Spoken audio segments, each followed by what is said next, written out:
Historia de la filosofía, volumen 1, sección 73, parte segunda. Filosofía patrística, capítulo 5, la última patrística. Esta es una obra del maestro Nicolás Abagnano. 172. Escritores latinos. Los escritores latinos de la última patrística se mueven sobre las huellas de San Agustín y manifiestan la misma falta de originalidad especulativa que sus contemporáneos griegos, y la misma tendencia a exponer, coordinar y sistematizar doctrinas ya conocidas. Fue el iniciador del semipelagianismo Juan Casiano, nacido hacia el 360 en la Galia Meridional, muerto el 435, autor de un escrito sobre la organización y reglas de los monasterios y de una obra titulada Colaciones, que es la relación de los coloquios celebrados por él y su amigo Germano con los ermitaños egipcios. Precisamente en esta obra, Casiano sostiene la tesis de que Dios ilumina y refuerza la buena voluntad que nace en el hombre, pero que esta voluntad tiene origen solamente en el esfuerzo humano. Si el buen querer no basta al hombre, cuando no está ayudado por la gracia divina, esta gracia, con todo, no se da más que a aquel que tiene buena voluntad. La tesis de Casiano se difundió ampliamente por los monasterios del mediodía de Francia. Claudiano Mamerto, que fue presbítero de Vienne en el Delfinado y murió hacia el 474, es autor de una obra de 3 libros, de Statu Animae, compuesta el año 468 o 469, en la cual se defiende la incorporeidad del alma humana. Es imposible que el alma caiga bajo la categoría de cantidad, que es propia del cuerpo, ya que sus potencias, memoria, razón y voluntad carecen de cantidad, y son, por tanto, incorpóreas. Ahora bien, estas facultades del alma son su misma sustancia, ya que toda el alma es razón, voluntad, memoria, se sigue que toda el alma carece de cantidad y es incorpórea. El alma es la vida del cuerpo, y por tanto está presente en todas las partes del cuerpo, pero está presente de una manera que excluye su distribución espacial, porque está toda en todo el cuerpo y toda en cada una de sus partes. Su presencia en el cuerpo es idéntica a la de Dios en el mundo. El alma, pues, tiene la misma incorporeidad que Dios. Se trata de un resumen de la demostración agustiniana de la inmaterialidad del alma. Hacia el 430, Marciano Capella componía su escrito De Nuptiis Mercuri et Philologiae, un compendio de las artes liberales que subsistió como uno de los textos fundamentales de la erudición medieval, pero a quien se debe la supervivencia de una parte notable de la filosofía griega en la Edad Media es a Ancio Manlio Torquato Severino Boecio, que nació en Roma hacia el 480, cónsul de Roma bajo el rey Teodorico. Caído más tarde en desgracia de este, fue encarcelado y muerto en el 525. Boecio emprendió la tarea de traducir y de interpretar todas las obras de Platón y Aristóteles y demostrar su acuerdo fundamental. Pero solo en pequeña parte consiguió realizar este vasto proyecto. Poseemos las traducciones de los analíticos 1 y 2, de los tópicos, de los cuales se ha perdido un comentario, de los elencos sofísticos y de la interpretación con 2 comentarios, de las categorías con un comentario. Tenemos además un comentario sobre la traducción de Mario Victorino de la Isagoge de Porfirio, su propia traducción de la Isagoge con comentario y otros trabajos de lógica. Pero la obra más famosa de Boecio es el libro de Consolaciones Filosóficas, que no es muy original, porque es resultado del empleo de varias fuentes, entre las cuales está el Protréptico de Aristóteles, conocido quizás a través de algún escrito más reciente que lo reproducía. La obra está escrita en forma retórica y alegórica, y la filosofía es presentada por la figura de una doble dama que conforta a Boecio y responde a sus dudas. Nada específicamente cristiano se encuentra en la obra, y por esto no ha faltado quien, en tiempos recientes, ha creído que Boecio era pagano, o bien cristiano solo de nombre. y que por tanto eran apócrifos los opúsculos teológicos que nos han quedado de él. Pero la autenticidad de estos escritos, a excepción de Fide, está comprobada, además del testimonio de los códices, por la del contemporáneo de Boecio, Casiodoro, y por tanto no puede ser puesta en duda. Además, si el libro de Consolatione carece de toda indicación sobre los misterios del cristianismo, está lleno de aquel espíritu platónico o neoplatónico que los escritores de la patrística consideran sustancialmente cristiano. Las traducciones y los escritos lógicos de Boecio han asegurado la supervivencia de la lógica aristotélica aún en el periodo de la mayor oscuridad medieval y han hecho de ella un elemento fundamental de la cultura y de la enseñanza medieval. En cuanto al De Consolatione, se cuenta entre las más famosas obras de la Edad Media. Está dividida en 5 libros y compuesta de versos y prosa. El primer libro es una especie de introducción en la cual la filosofía se presenta a Boecio en forma de augusta matrona que viene a traerle el consuelo en la triste condición en que se encuentra, no por su culpa, sino por haber querido seguir la verdad y la justicia.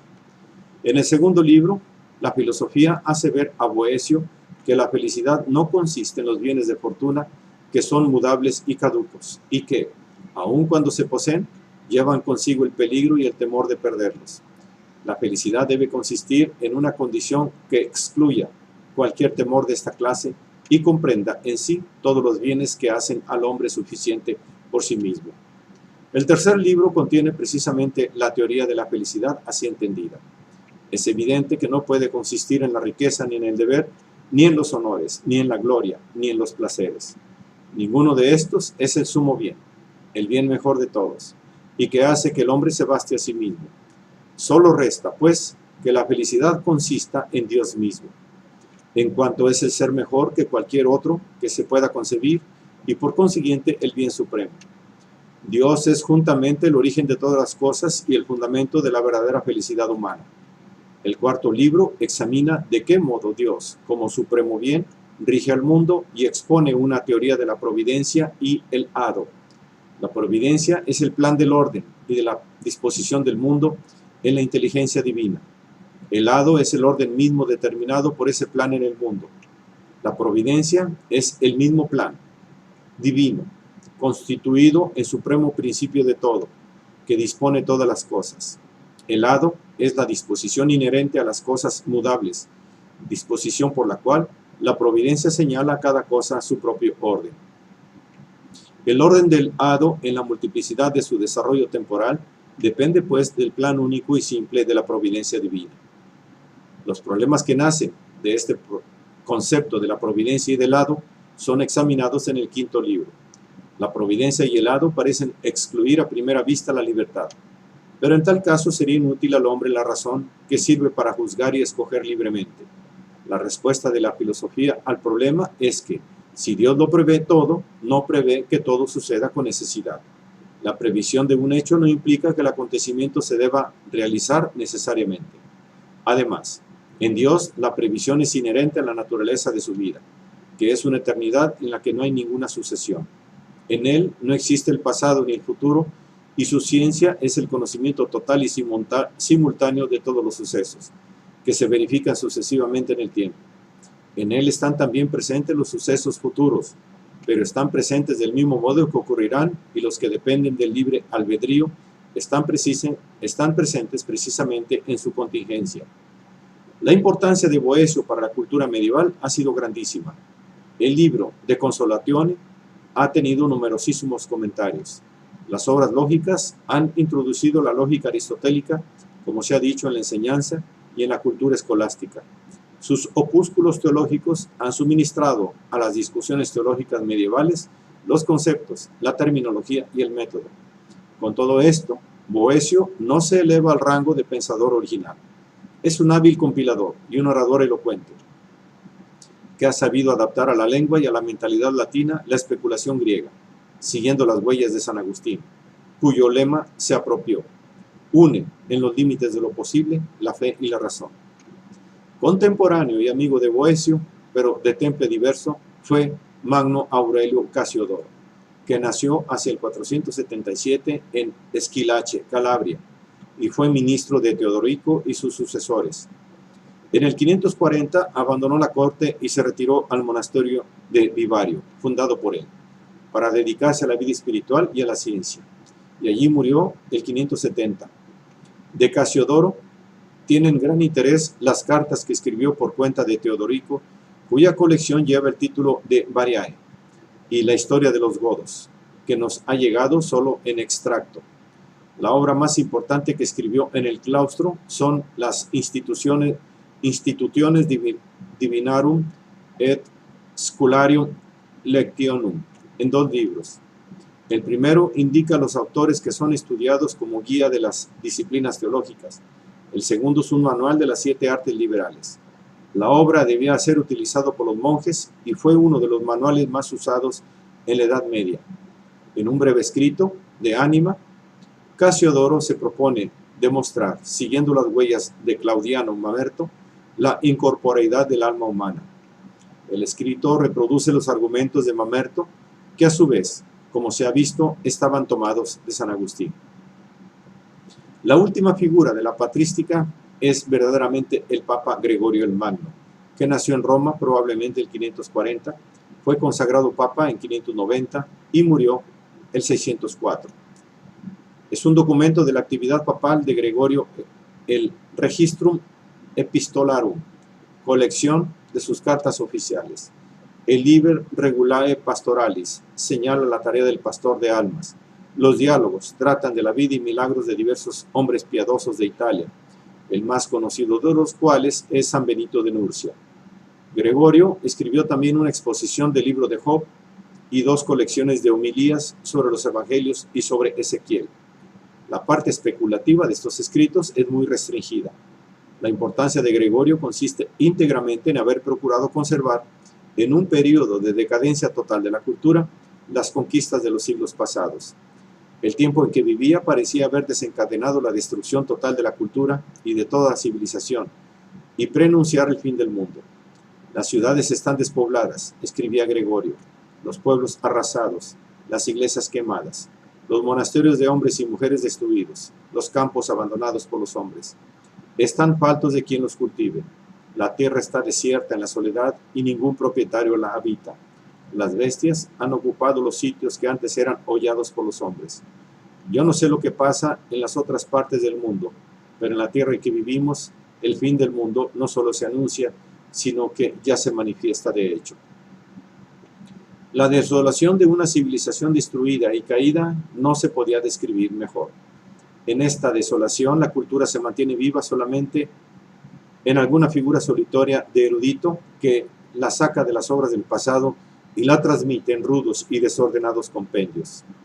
Así, Isidoro de Sevilla, que nació hacia el 570 y murió el 636, compuso una serie de obras que debían servir a las escuelas abaciales y episcopales donde se formaban los clérigos. Estas obras tienen el carácter de una pura compilación.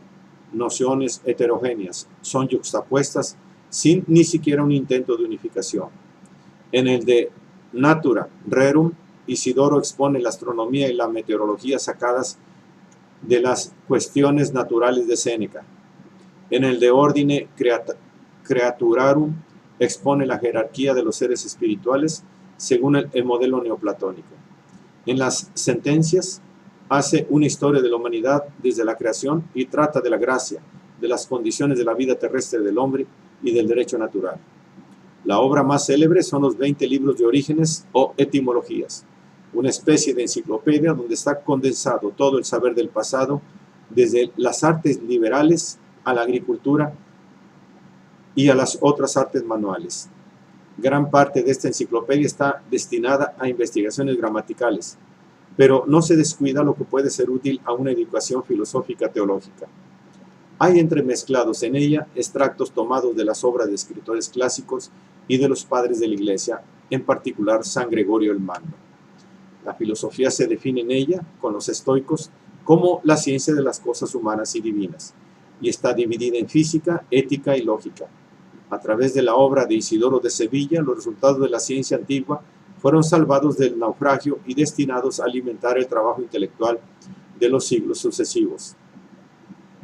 La misma naturaleza tienen los escritos de Beda el Venerable, nacido en el 674 en Inglaterra y muerto en el 735 en el claustro de Harrow. Beda ha dado al catolicismo inglés el mismo instrumental intelectual que Isidoro dio al español.